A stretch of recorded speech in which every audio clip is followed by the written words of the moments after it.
ഈ ശബരിമല നിറപുത്തരയ്ക്കുള്ള നെൽച്ചെടികൾ വളരുന്നത് അയ്യപ്പ വിഗ്രഹത്തിന്റെ രൂപത്തിൽ. പത്തനംതിട്ട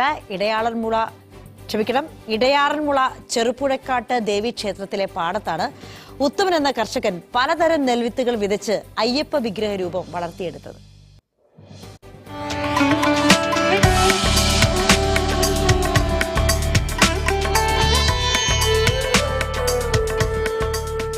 നിറപുത്തരിക്ക് കൊയ്യാൻ പാകത്തിന് കഴിഞ്ഞ വിഷുവിന് വിത്തിട്ടു.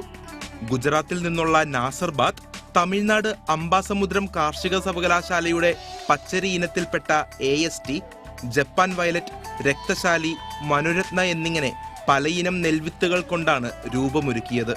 പാകമാകുന്നതിനുള്ള ദിവസങ്ങൾ വ്യത്യസ്തമായതിനാൽ അത് കണക്കാക്കിയാണ് ഓരോ വിത്തും വിതച്ചത്. ഒടുവിൽ എല്ലാം ഒരുമിച്ച് കതിരിട്ട് അയ്യപ്പ രൂപമായി.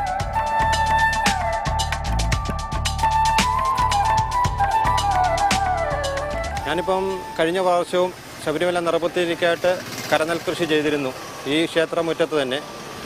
അന്നേരം തൊട്ടേ എനിക്കൊരു ആഗ്രഹം ഉണ്ടായിരുന്നു, ഒരു പാടിയാട്ട് രീതിയിൽ വിദ്യാർത്ഥികളെ പഠിപ്പിക്കാനും ഒക്കെ ആയിട്ട് എനിക്ക് മനസ്സിലൊരു ആഗ്രഹം ഉണ്ടായിരുന്നു. ആ ആഗ്രഹം ഈ വർഷം സാധിപ്പിച്ചെടുക്കുകയായിരുന്നു. അയ്യപ്പൻ്റെ രൂപത്തിൽ വ്യത്യസ്ത ഇനം നെൽവിത്തുകൾ കൊണ്ട് അയ്യപ്പൻ്റെ രൂപം പാടി ആർട്ടായിട്ട് തന്നെ ചെയ്യാനായിരുന്നു മനസ്സിൽ ആഗ്രഹം. അത് സാധിച്ചു. അഖിൽ എന്ന കലാകാരനാണ് വിത്ത് വിതയ്ക്കേണ്ട സ്ഥലങ്ങൾ വരച്ച് അടയാളപ്പെടുത്തിയത്.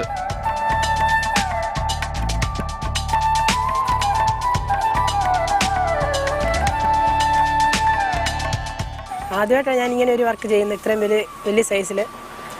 അപ്പോൾ അയ്യപ്പൻ്റെ രൂപത്തിൽ വരച്ച് നെല്ലിലാണ് ചെയ്തിരിക്കുന്നത്.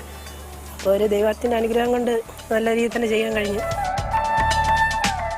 NSS കരയോഗത്തിന്റെ ഉടമസ്ഥതയിലുള്ള ചെറുപുഴക്കാട്ട് ദേവീക്ഷേത്രത്തിൽ നിന്ന് എല്ലാ വർഷവും നിറപുത്തരിക്ക് നെല്ലെത്തിക്കും.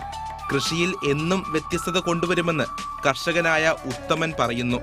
കൃഷിമന്ത്രിക്കൊപ്പം ഇസ്രായേൽ അടക്കം സന്ദർശിച്ച് കൃഷിരീതികൾ മനസ്സിലാക്കിയിട്ടുള്ള വ്യക്തിയാണ് ഉത്തമൻ.